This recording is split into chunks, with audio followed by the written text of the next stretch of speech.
drum roll please, Glaux, Glaux, interesting. 3.2 inches on the blade, just over 3 inches. D2 steel with a sunset metal PVD and a stone wash finish. That sunset metal PVD is actually really good looking. You'll see in a second.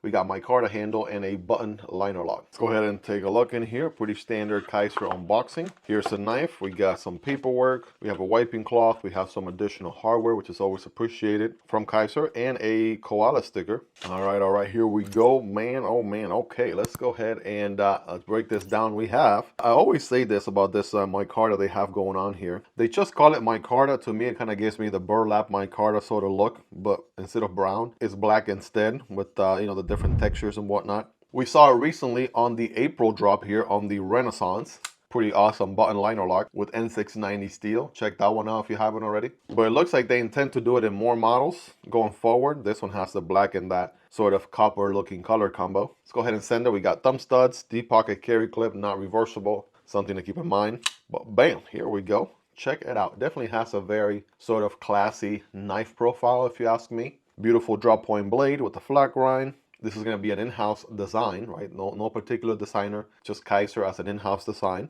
Again, we said that was D2 on the steel and a nice little coat on it absolutely helps. So that's nice for weight reduction, for corrosion resistance. Oh yeah, that feels like a very crispy edge right there. No doubt about it. It passes a scientific nail test. Check it out right there. Boom.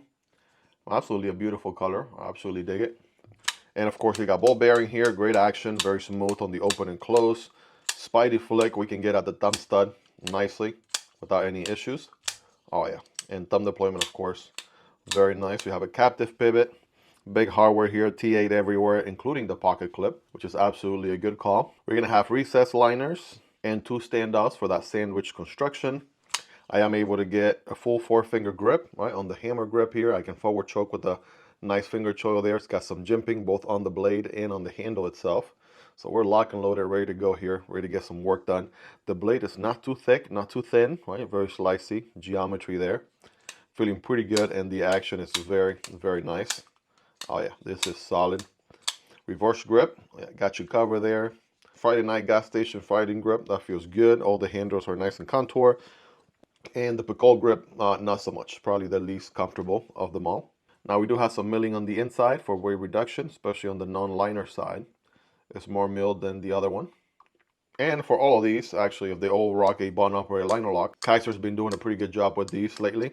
Right? Think of a compression lock from Spyderco, but with a button. All right, that's pretty much what you got going on there with a button liner lock. So it's stronger than a plunge lock button lock. Action is nice, profile is good, feels comfortable, pretty tall blade, slicey geometry. The Glaux and the Kizer design to start us off here, looking good.